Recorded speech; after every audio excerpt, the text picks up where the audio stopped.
రామాయణ రహస్యోద్యం రమ్యవక్య విశారదం అనంతగుణ సంఘాతం అపలార్యమహం భజే. నీలాతుంగస్తనగిరితటీ సుముద్బోధ్యతిష్టం పారాఢ్యం స్వం శృతిశతశిరసిద్ధమధ్యాపయంతి స్వోచ్ఛిష్టాయాం సృజనిగళితం యా బలాత్కృత్య భుంక్తే గోదా తస్యై నమ ఇదమిదం భూయయ వస్తు భూయః. ఈ రోజు మన వ్రతంలో 29వ రోజులో ప్రవేశించాం. ఇక ఒక రోజు మాత్రమే మనకి వ్రతం ఉన్నది. కిందటి పాశురంలో మనకి ఉపాయం ఏది అనే దాన్ని తెలియచేసుకున్నాం. ఏమి ఉపాయము? నిత్యము నీతోటే సంబంధము కలిగినటువంటి పరమాత్మే ఆ నారాయణుడే మనకు ఉపాయము తప్ప వేరొక ఉపాయం ఏదీ లేదు. అయితే మనం పొందేది దేన్ని? ఆ ఫలమేమో చెప్తున్నట్ట ఈ రోజును మనకి భోగి అంటారు. భోగి అంటే భోగమును అనుభవించిన రోజు అని అర్థం. కనుక ఈ భోగాన్ని అనుభవించిన రోజు కనుక దీనికి భోగి అని పేరు. రేపు 30వ పాశురంలో మనకి ఈ వ్రతాన్ని కానీ ఆచరిస్తే మనం పొందేటటువంటి ఆ ఆనందం ఏమిటి, ఆ అనుగ్రహం ఏమిటి అనే దాన్ని తెలియచేస్తారు. కనుక నిన్న ఉపాయమేది అనే దాన్ని తెలియచేశారు. ఇవాళ ఉపేయమేది అంటే మనం పొందేటటువంటి ఫలాన్ని నిష్కర్ష చేసి చెప్తున్నారట. స్నానము పర అని 2 పదాలు ప్రయోగిస్తున్నారు మొదటి నుంచి. స్నానం అంటే భగవంతుని యొక్క ప్రాప్తి, భగవంతునితో కూడి ఉండుట, భగవంతుని యొక్క కళ్యాణ గుణములను అనుభవించుట అని చెప్పుకున్నాం. ఇంకా పర అంటే భగవత్ కైంకర్యము. ఇంచేత కాయిక వాచిక మానసిక కైంకర్యములు భగవంతునికే చెంది ఉండడము అనేది పర అనే వాయిద్యంలో మనకు కనిపిస్తాయి కనుక అది హృదయ ప్రదేశంలో కట్టుకునేది కనుక ఆ మానసికమైనటువంటి కైంకర్యములు. ఇంకా వాచిక నోటితో పాట పాడతా కనుక వాచిక, హస్తముతో వాటిని ఆ పరని వాయిస్తాం కనుక కాయిక. కనుక 3 రకములైన కరణములతోటి చేసేటువంటి కైంకర్యము పర అనే దాని వల్ల మనకి తెలుస్తుంది. కనుక 28వ పాశురంలో మొదటి పాశురంలో చెప్పిన నారాయణ అనే ఆయనే మనకి ఉపాయము అనే దాన్ని తెలియచేసి అక్కడ పొందేటటువంటి పర మనకి ఫలితముగా చెప్పుకున్నామే. ఆ పర అంటే ఏమిటో అది ఎలా మేము పొందాలో చెప్తున్నట్టు ఈ పాశురంలో. ఇది ప్రధానమైనటువంటి పాశురం. ఒకవేళ 30 పాశురాలు అనుష్ఠానం కాని చెయ్యలేకపోతే ఈ ఒక్క పాశురమైనా స్వామి దగ్గరకు వెళ్ళినప్పుడు రోజు అనుసంధానం చెయ్యండి అని మనకు చెప్తారు. అటువంటి ఫలితాన్ని తెలియచేసేటటువంటి పాశురము ఈరోజు పాశురం. మనకి 5వ పాశురంలో ఒకసారి, 16వ పాశురంలో ఒకసారి మేము పరిశుద్ధులమై వచ్చాం. తూయోమాయ్ వందోం, తూయోమాయ్ అంటారు. పరిశుద్ధులమై వచ్చాం అన్నారు. ఏమిటి ఆ పారిశుధ్యము అంటే మనకి ఉండవలసినటువంటి పరిశుద్ధి 2 రకాలుగా ఉంటుందట. ఒకటి ఉపాయ పరిశుద్ధి, రెండవది ఫలంలో పరిశుద్ధి. అంటే ఉపేయ పరిశుద్ధి అంటారు, ఫలంలో పరిశుద్ధి. ఏమిటి ఉపాయ పరిశుద్ధి అంటే మాకు ఇతరములైనవి ఏవి ఉపాయములు కావు. మరి ఏది ఉపాయము? నువ్వే మాకు ఉపాయము తప్ప వేరొక ఉపాయము లేదు అని తెలియచేయడం ఉపాయ పరిశుద్ధి. అంటే ఎప్పుడైనా భగవంతుణ్ణి పొందాలి అని కోరుకున్నవారు ఏది స్వీకరించాలి, ఏది ఉపాయమని భావించాలి అంటే పరమాత్మే ఉపాయము తప్ప వేరొకటి ఏది ఉపాయము కాదు. కర్మ కాని, జ్ఞానము కాని, భక్తి కాని ఇవి ఏవి ఉపాయములు కావు. మరి వీటి వల్ల ఆనందించినటువంటి పరమాత్మే ఉపాయము తప్ప వేరొక ఉపాయము లేదు అన్నది మనం తెలుసుకోవాలట. ఆ తెలియచేసేది ఉపాయ పరిశుద్ధి. అది మాకుందయా అన్నారు. రెండవది ఫల పరిశుద్ధి మాకుంది. పరిశుద్ధులు మనం ఇచ్చాం. ఏమిటి ఫల పరిశుద్ధి అంటే స్వామిని పొందిన తర్వాత స్వామే కావాలి తప్ప స్వామిని పొంది ఏదో వేరొక ఫలితాన్ని పొందడానికి కాదు మనం చేసేటటువంటి వ్రతం. మనం దేన్ని పొందాలి? భగవంతుణ్ణే పొందాలి. భగవంతుని కైంకర్యమే మనం చెయ్యవలసినది. కనుక దాన్ని తెలియచేస్తున్నారట. ఇక్కడ ఫల పరిశుద్ధి చెప్తున్నారు. మేము పొంది నువ్వే మాకు కావాలి తప్ప వేరొకటి కాదు మాకు కావలసినది. నీకే మేము కైంకర్యము చేయాలి తప్ప వేరొకరికి కాదు మేము కైంకర్యము చేయవలసినది అనేటటువంటి ఫల పరిశుద్ధిని చెప్తున్నారట. ఈరోజు భోగి నాడు మనం 2 పనులు చేస్తామట. ఏమిటా 2 పనులు అంటే మొదటిది స్నానం చేస్తాం. స్నానం చేసి తలంటి పోసుకుంటాం. రెండవది భోగి మంటలు వేస్తాం. ఈ 2 కూడా మనకి ఈరోజు దానిలో పాశురంలో తెలియచేస్తున్నారు. మనం చేసేటటువంటి స్నానం అంటే ఏమిటి, మనం చేసేటటువంటి భోగి మంటలంటే ఏమిటి అన్నది తెలియచేస్తున్నటువంటి పాశురమట. మనం భోగి నాడు చేసేటటువంటిది అది ఇక్కడ తెలియచేయబడేటువంటి పాశురం. దాన్ని ఒక్కసారి విన్నపం చేసుకొని అర్థాన్ని తెలుసుకునే ప్రయత్నం చేద్దాం. சித்தும் சிறுகாலே வந்து உன்னை சேவித்து உன் பொன் தாமரை அடியே போத்தும் பொருள் கேளாய் பெத்தம் மேயித்து உண்ணும் குலத்தின் பிறந்த நீ குத்தேவள் எங்களை கொள்ளாமல் போகாது இத்தை பறைகொள்வான் அன்றுகான் கோவிந்தான் எத்தைக்கும் ஏஷேஷ் பிறவிக்கும் உந்தன்னோடு தோமேயாவோம் உனக்கே நாம் ஆள் செய்வோம் మత్తే నంకామంగళ్ మాత్ ఏదో రంబావాయి అన్నారు. నాయన మేము వచ్చిన కాలం ఏమిటో తెలుసునా? చిత్తం సిరుగాలే వందు వచ్చాం. ఏంటి తెలవారుతూ ఉండగా వచ్చాం. ఇంకా సూర్యరేఖలు కూడా రాకముందు బ్రాహ్మీ ముహూర్తంలో మేము వచ్చామయ్యా నిన్ను సేవించడానికి. చిత్తం సిరుగాలే వందు ఎందుకు వచ్చారు? ఉన్నయి సేవిత్తు మిమ్మల్ని సేవించాలి అని వచ్చాము. సేవించి ఏం చేస్తారు? ఉన్ పొన్ తామరై అడియే పోత్తుం నీ పాదములున్నాయే ఆ పాదములు ఎలాంటివిట? బంగారం లాంటి తామరల లాంటి సాదృశ్యాన్ని కలిగినటువంటి ఆ పాదములకు మంగళాశాసనం చేస్తున్నాము. అదే ప్రయోజనంగా మేము వచ్చాం విను అన్నారు.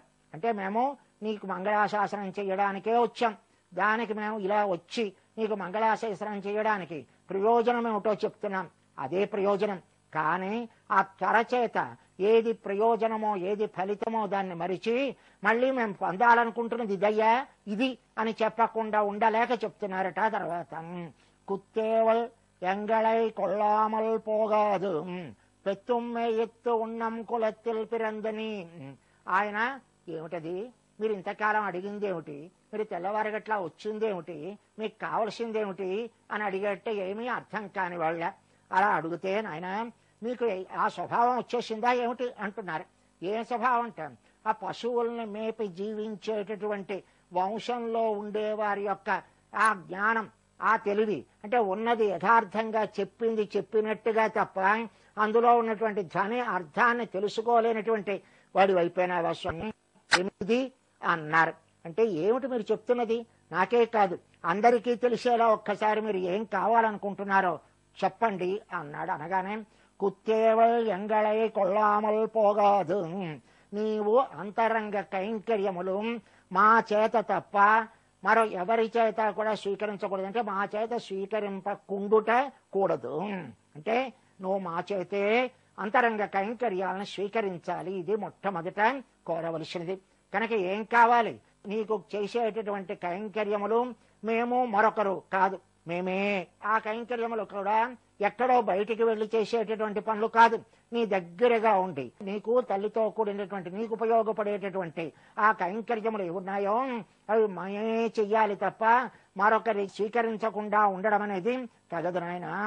ఇత్తై పరైగొల్వాన్ అనరుగోన్ మేము పరను స్వీకరించడానికి వచ్చిన వారము కాము అని స్పష్టంగా చెప్తున్నారు.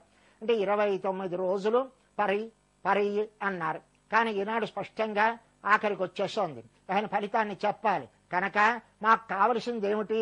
మేము పరను స్వీకరించడానికి వచ్చిన వాళ్ళము కాము. మరి ఎందుకు వచ్చారు మీరు అంటే అని గోవిందా అన్నారు మూడవసారి. మొదట 27, 28, 29 3 పాశురాల్లో వరుసగా మనకి గోవిందా అని గోవింద నామాన్ని తలిచారు. ఇలా 3 సార్లు గోవింద నామాన్ని తలచగానే ఇవాళ పొందవలసినటువంటి ఫలితాన్ని పొందేస్తుంది. ఈనాడు భోగి అన్నాం. భోగి అంటే భోగాన్ని అనుభవించే రోజు. ఏమా భోగం అంటే స్వామితో చేరి ఉండడమే భోగం. ఎవరితో చేరింది తల్లి? ఆండాళ్ మన గోదాదేవి అంటే రంగనాథునితో చేరింది. కనుక రంగనాథునితో చేరి ఆనందాన్ని అనుభవించిన రోజు కనుక దీనికి భోగి అని పేరు వచ్చింది. కనుక ఆయన మేము పరా అనే వస్తువును స్వీకరించడానికి వచ్చిన వాళ్ళము కాము. మరి దేనికోసం వచ్చారు?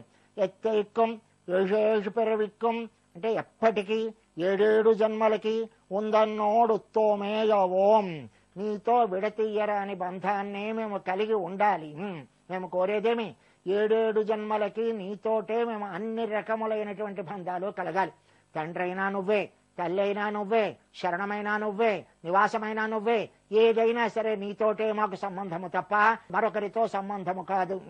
ఇప్పుడే కాదు 7 జన్మలకి నీతోటే మాకు సంబంధం కూడి ఉండాలి. ఉందన్నోడు తోమేయవోం ఉనక్కే నీకే నాం ఆల్ శైవోం, అన్ని రకములైన కైంకర్యములు మేమే నీకు చెయ్యాలి తప్ప వేరెవరో చేయడం కాదయ్యా. కనుక మాకు కావలసిందేమిటి? ఎప్పుడూ నీతోటే మేము సంబంధము కలిగి ఉండాలి, ఎప్పుడూ ఎల్లప్పుడూ ఎల్లవేళలా నీకే మేము కైంకర్యం చేసేలా అనుగ్రహించు. మత్తైనంకామంగళ మాత్తు, ఇతరమైన విషయాల్లో మాకు ఉన్నటువంటి కామములంటే కోరికలు ఏమున్నాయో ఆ వాంఛలన్నిటినీ కూడా పోగొట్టు అని ప్రార్థిస్తున్నారు. వాంఛల్ని మనం పోగొట్టుకోలేం, స్వామి కైంకర్యాన్ని మన ప్రయత్నం చేత పొందలేం. కనుక మనం ఏం కావాలి, ఏం చెయ్యాలి? స్వామి మనకి ఉపాయము తప్ప వేరొక ఉపాయము లేదు. స్వామితో సంబంధాన్ని స్వామి కల్పించాలి, ఇతరమైన వాంఛలు పోగొట్టడము స్వామి చెయ్యాలి, ఆయనకు నిత్య కైంకర్యం చేసేలా అనుగ్రహించడము ఆయనే చెయ్యాలి. కనుక అలాంటి నారాయణ కృష్ణ నువ్వు మమ్మల్ని అనుగ్రహించు, నీతో కూడి ఉండి నీకే సమస్తమైనటువంటి కైంకర్యాలు చేసేలా మమ్మల్ని అనుగ్రహించు అని ప్రార్థిస్తున్నారు ఈ రోజు పాశురంలో. ఇందులో ఉన్నటువంటి విశేషాలను ఒకసారి చూద్దాం. చిత్తం శురుగాలే వందు, తెల్లవారగట్లా వచ్చాం అంటే ఏమట అంటే రజోగుణము కాని తమోగుణము కాని కాక ఇంకా తెల్లవారక ముందే ఎప్పుడైతే బ్రాహ్మీ ముహూర్తము అంటారు, అంటే తెల్లవారడానికి ముందర 5 గడియలకి సమయం ఏదుందో దాన్ని బ్రాహ్మీ ముహూర్తము అని చెప్తారు. అప్పుడు సత్వగుణం బాగా మీదకి లేచి ఉంటుంది. కనుక సత్వగుణం ఎప్పుడైతే లేచి ఉందో ఆ సత్వగుణం లేచినప్పుడు మన మనసులో కూడా ఒక పరిశుద్ధత ఏర్పడుతుంది. కనుక ఆ పరిశుద్ధత కలిగినటువంటి స్వామినే పొందాలి అనేటటువంటి కోరిక కలిగినటువంటి సత్వగుణము ఉద్భుతమైన కాలము కనుక చిత్తం శురుగాలే అన్నారు. దాన్ని 3 రకాలుగా విడతీయమన్నారు. కాలే, శురుగాలే, చిత్తం శురుగాలే. కాలే అంటే మంచి తామసమైనటువంటి ప్రవృత్తి కలిగిన వారు లేచే సమయం ఏదుందో అది కాలే. శురుగాలే అంటే రజోగుణముతో తమ యొక్క వ్యాపారాలకు వెళ్ళడానికి ప్రయత్నించేవారు తెలివి తెచ్చుకొని లేచే సమయం ఏదిందో అది శురుగాలే. లేదు, భగవంతుణ్ణే పొందాలని మానసికముగా సత్వగుణము పరిపూర్ణముగా ఉద్బుద్ధమైనటువంటి వారు ప్రయత్నం లేచేటటువంటి సమయము బ్రాహ్మీ ముహూర్తం ఉందే అది చిత్తము శురుగాలే. కనుక అలాంటి సమయంలో వందు వచ్చాం అంటే ఒక్కసారి వందు అనగానే భయపడిపోతాట. నేనే వెళ్లి వాళ్ళని అనుగ్రహించవలసినది. ఆనాడు అడవిలో రామచంద్ర ప్రభు వచ్చి మునులందరూ ఎదురుగా వచ్చి ఏహి పశ్య శరీరాన్ని, ఈ శరీరాలు ఎలాగ రాక్షసుల చేత బాధింపబడ్డాయో ఒక్కసారి చూడు స్వామి అనగానే ఆయన హిరి భయపడిపోయినట్ట, సిగ్గుపడిపోయినట్ట. సిగ్గుపడిపోయి అయ్యో నేనే ముందర వచ్చి మిమ్మల్ని రక్షించవలసింది కదా, నా యొక్క పొరపాటు చేత మీరు ఇంత బాధపడ్డారే అని సిగ్గుపడ్డాడయ్యా స్వామి. కనుక అలాగూ ఆయన మనం వచ్చాం. ఎప్పుడు వచ్చాం?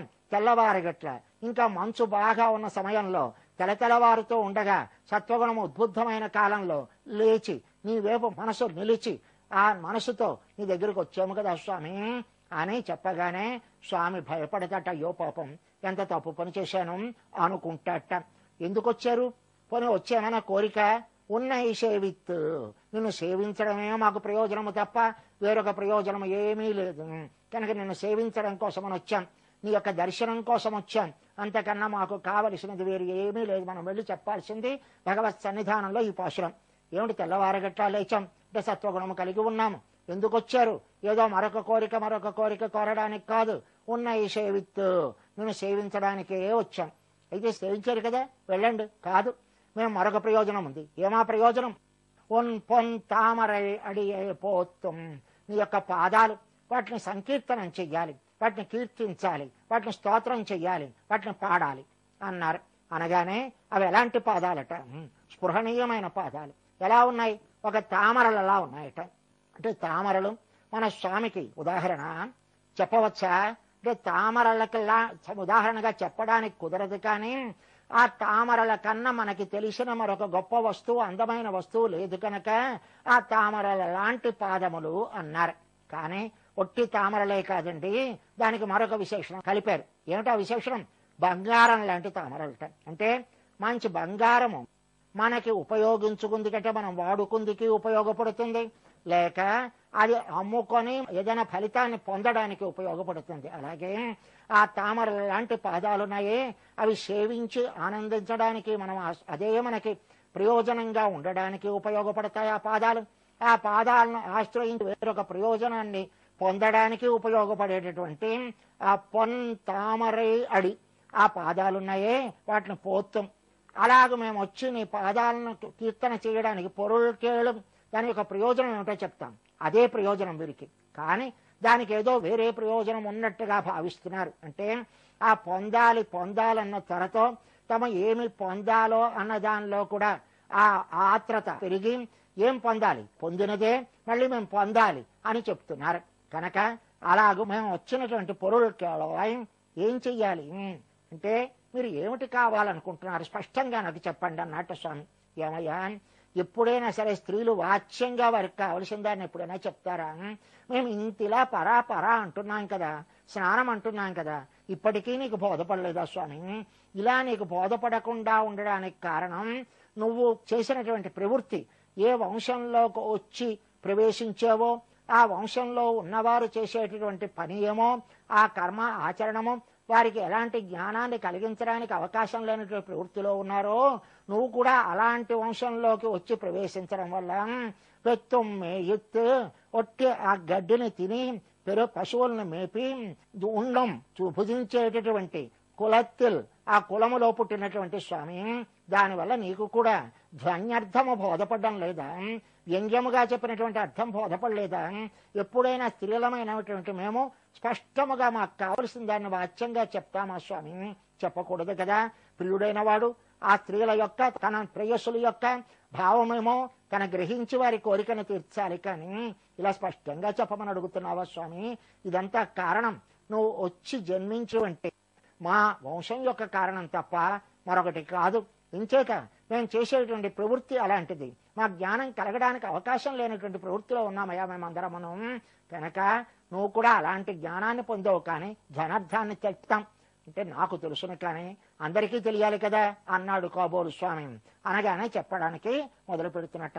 కుత్తేవల్ ఎంగళై కొల్లామల్ పోగాదు, మేము నీకు ఒక అంతరంగమైనటువంటి కైంకర్యాలున్నాయే, ఆ అంతరంగ కైంకర్యాలు మేము చెయ్యకుండా నువ్వు నిరోధించడం కూడదు.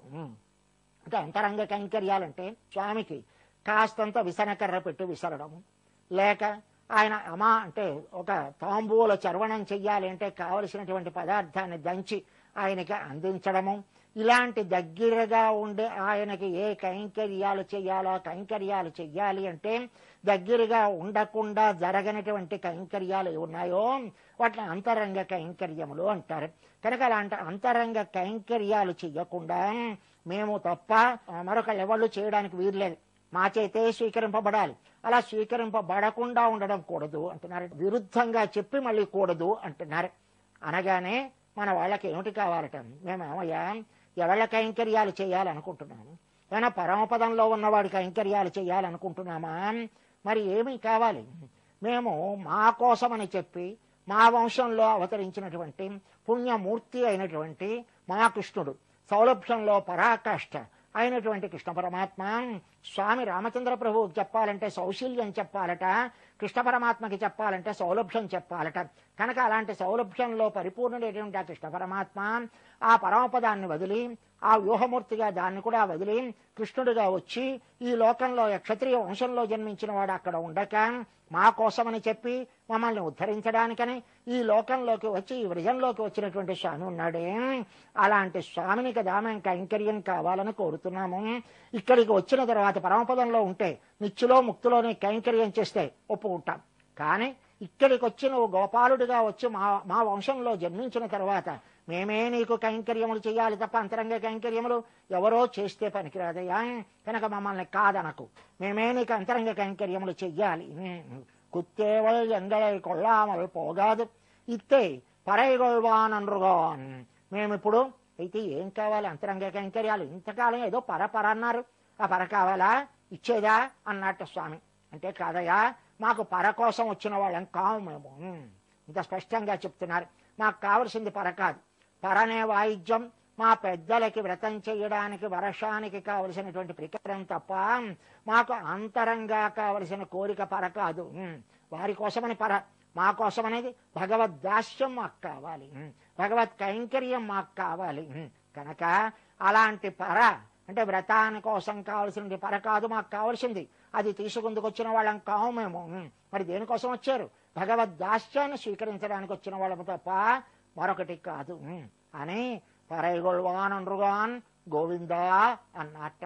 గోవింద అనగానే స్వామి, ఈ గోవింద అనగానే గో అనే పదానికి రకరకములైన అర్థములు ఉన్నాయి కనుక గో అంటే వాక్కు అని అర్థం ఉంది, గో అంటే గోవులు అని అర్థం ఉంది, గో అంటే కిరణములు అని అర్థం ఉంది కనుక ఆ గో అనే వాక్కుల్ని ఉద్ధరించినవాడు అనే ఉద్దేశంతో ఎక్కడ ఆ గోవుల నుంచి ఆ వాక్కుల ద్వారా అంటే వాక్కులను పైకి ఉద్ధరించినటువంటి వేదాన్ని ఉద్ధరించినటువంటి స్వామి కనుక హంసావతారమనో లేక హయగ్రీవావతారమనో ఏదో అనుకుంటాడో ఏమిటో స్వామి. ఇంకా ఆ గో అంటే కిరణముల కనుక ఆదిత్య మండల అంతర్వర్తి అయిన నారాయణమూర్తిని ప్రార్థిస్తున్నాం అనుకుంటాడో ఏమిటో కాదయ్యా. మరి ఎవరు నువ్వు? మా వంశంలో జన్మించి మాలాగే గోవుల వెనకాతల వెళ్లి ప్రవృత్తిని కలిగి గోవులను మేపి ఒట్టు భోజనము చెయ్యడమే ప్రవృత్తిగా కలిగినటువంటి వంశంలో మమ్మల్ని ఉద్ధరించడానికి వచ్చినటువంటి గోవింద అంటే ఆయనకి మాత్రమే తప్ప మరి ఎవరికి కూడా చెందనటువంటి ఒక విశేషణాన్ని అక్కడ పెట్టి అలాంటి గోవింద అని పిలిచారు. పిలిస్తే సరే నన్నే పిలుస్తున్నారు వీళ్ళు అనుకొని మీకు ఏం కావాలి అని అడిగాడు. అడిగితే మాకు కావలసింది ఏమిటో స్పష్టంగా చెప్తున్నాం వినమంటున్నారు. ఎత్తైకం ఏషేషు పిరవిక్కం ఉందన్నోడు తోమేయావోం. 7 జన్మలకి కూడా నీతోటే మేము కలిసి ఉండాలి అంటే విడతీయరానటువంటి బంధము కలిగి ఉండాలి నీతోటి. ఏమిటి విడతీయరాని బంధం? బంధం అంటే స్వామిని పొందాలి అంటే మనకి రకరకములైనటువంటి భావబంధాలు ఉంటాయట. అంటే దశరథుడు ఉన్నాడు. ఆ దశరథుడు ఒక్కసారి రామచంద్ర ప్రభు అరణ్యానికి వెళ్ళాడు మరి తిరిగి రాడు అని చెప్పేదాకా లేకుండా రామచంద్ర ప్రభువుతో విశ్లేషం కలిగిన మరుక్షణం ప్రాణాన్ని వదిలేశాడయ్యా. అలాంటి బంధం మాకు కావాలి. నిన్ను కాని ఎడబాస్తే ఒక క్షణకాల విశ్లేషాన్ని కూడా భరించలేక ఎలాగైతే ఒక మత్స్యము కాని నీటి తడి లేకపోతే ప్రాణాన్ని వదిలేస్తుందో అలా నేను బతకను అని చెప్పినటువంటి లక్ష్మణుడికి నీతో ఏ సంబంధం ఉన్నదో అలాంటి సంబంధము మాకు కావాలి. ఎలాగైతే నువ్వు కాళీయుడిని మర్దించినప్పుడు కాళీయుడు నిన్ను చుట్టేస్తే ఆ చుట్టినప్పుడు నీకు జరిగిన ఆపదని తలచి మూర్ఛపడిపోయినటువంటి గోపాలకులు ఏ సంబంధాన్ని కలిగి ఉన్నారో అలాంటి సంబంధం మాకు కావాలి అని నువ్వు ఆనాడు వెన్నకాని ఎక్కువగా తినేస్తే మట్టిని తింటే ఎక్కువ తినేసావని చెప్పి నీకు ఏమి ఆపద కలుగుతుందో అని చెప్పి ఆ సంబంధం ఏదుందో అలాంటి సంబంధం మాకు కావాలి. అది ఇది కాదయ్యా. మాతా పితా భ్రాత నివాసరణం సుహృత్యం గతి నారాయణ. భ్రాత భర్త చ బంధుశ్చ పితా చ మమ రాఘవ అని చెప్పినట్టుగా ఇలా అన్ని రకములైన సంబంధములు మేము ఒకవేళ ఏదైనా మరిచిపోయినామనుకో ఆ సంబంధం మీరు చెప్పలేదు కనుక అంటావో ఏమిటో కాదు. అన్ని ఉందన్నోడు ఉత్తమేయవం ఎత్తైకం ఏషేషు పెరవిక్కం. నీతోటే ఎప్పటికీ 7 జన్మలకి విడతీయరానటువంటి సంబంధం ఉండాలయ్యా. ఎలాగైతే అకారం లేకపోయినా నకారం లేకపోయినా నిన్ను తెలియజేసేటువంటి ప్రణవము యొక్క అర్థమే చెడిపోతుందో అలాగే ఎప్పుడూ మేము నకారవచ్చులమైన మేము అకారవచ్చుడైనటువంటి నీతోటి కూడి ఉండాలి తప్ప వేరొకటి కోరడం లేదు మేము.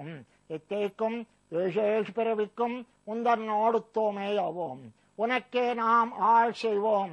అన్ని కైంకర్యములు ఎప్పుడు మేమే చెయ్యాలి. మత్తైనం కామంగల్ మాత్.